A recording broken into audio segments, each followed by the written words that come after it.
I am so excited to try out these pans.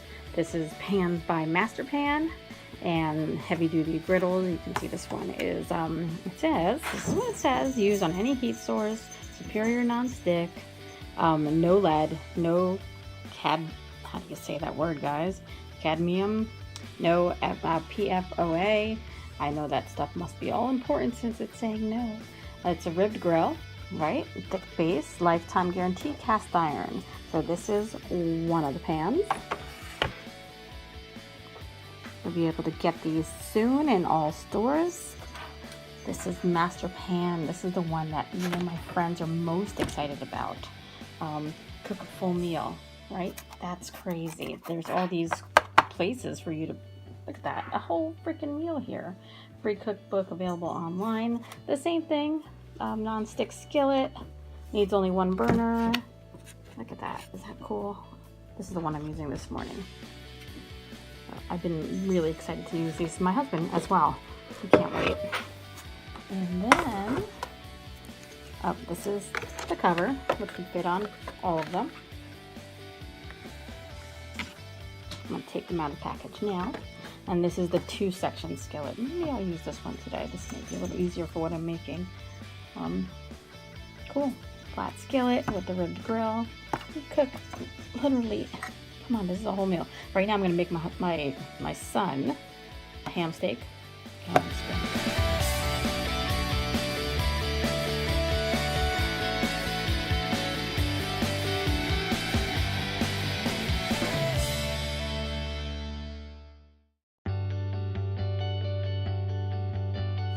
Okay, I have my ham steak on the pan. I'm getting that brown on one side, and then I'm going to throw some scrambled eggs on this side. I put the ham steak over here accidentally. I don't know what I was thinking, because the eggs certainly can't go over there. I wasn't thinking when I put it all down. Oh, and another thing I should mention is I don't have any oil in the pan. It does say non-stick, and I usually use a spray oil, but I just wanted to see, just to cut calories. If it's non-stick, that would be wonderful. So we'll see. Wish me luck with my new MasterPan. Okay, I just flipped the ham steak over, and you can see it's got those nice rib marks like everybody likes on a grill. Looks like I had it on the barbecue. Pretty cool.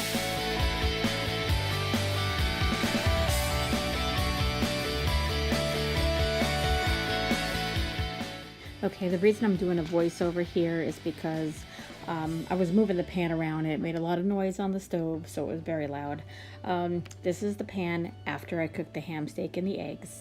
The ham steak side was amazing. The ham steak looks perfect, like you would see in a restaurant with those grill marks. The egg side, you can see there's a little bit of egg on it. I know this pan is going to clean out really easily with a paper towel. The eggs have a little brown on them. You can see me pointing to it, trying to explain about this. Because I was cooking the ham steak, the egg side was also hot, so when I put the eggs in, there really isn't a lot of time to do anything except start scrambling, because they're going to cook in a second. So they came out easy. My son ate them. He loved his breakfast. And other than, you know, trying to remember the side getting really hot from it being on the grill, on the stove so long, that is probably the most difficult transition for me with this pot. There's no way for me to move it really off the burner because the stove is small. But other than that, I love this pot. I did have a problem. You could see me turning the pot around now. Flipping the eggs into the plate. Taking the ham steak off was easy. The handle was kind of in a spot on the, in the middle of the pan. When I went to flip, the eggs kind of went onto the ham steak side. I wish that there was kind of a handle on both sides of the pan so that I can flip right and flip left. It was a little difficult to get the eggs out. I eventually, got a spoon and just scooped them out. There was no way to flip them easily. I could use my other hand, I guess, but I'm not so ambidextrous that I could do that. I guess if I had more arm strength, maybe I could have figured out a way. But other than that, I love this pan. I will be using this pan probably every time I make breakfast. I like not having to have so many pans on the stove. I just wanted to show you the bottom of the MasterPans. You can see all these ribs in here. This gives you nice nice full coverage for heat. Just took a sponge with some soap on it and got all of the particles from our breakfast over. My daughter is not a ham or a scrambled egg eater. She's more of a fried eggs. So I'm gonna try, I never cook bacon on a stove because it's just greasy. I don't like to clean up all that mess. So we usually microwave or put it in the broiler. But anyway, I'm going to put 3 slices here, and I'm going to give her 2 eggs, and I'm going to try to cover it the way I would if I was making eggs on any old pan, with the cover so that the yellow part gets a cover over it. So let's see how that comes out. Okay, bacon is in the pan. The pan gets hot very fast. I just put it on, so you can see the bacon is already cooking. Okay, I put a cover on just now, just to see how that turns out. You can see how hot it is in there. Look at that. There's this little hole here, but you can see all the condensation that is forming under the lid. I'm going to turn that over in a second. I know it's not close to being done, but I just want to get an idea of what's going on. Anyway, ignore my ugly, disgusting 1970s wallpaper that we can't afford to change right now. Priorities. Hey, doesn't it look beautiful?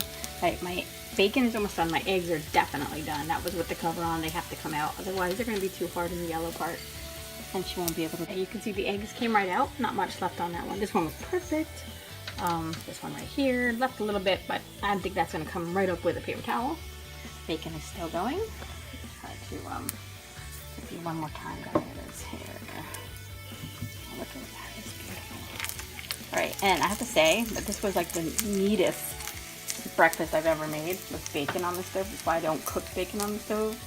There's nothing splattered anywhere. I just kept the cover on. But I think they're ready to come out. So that's it. I'm going to show you my eggs in the plate while I can.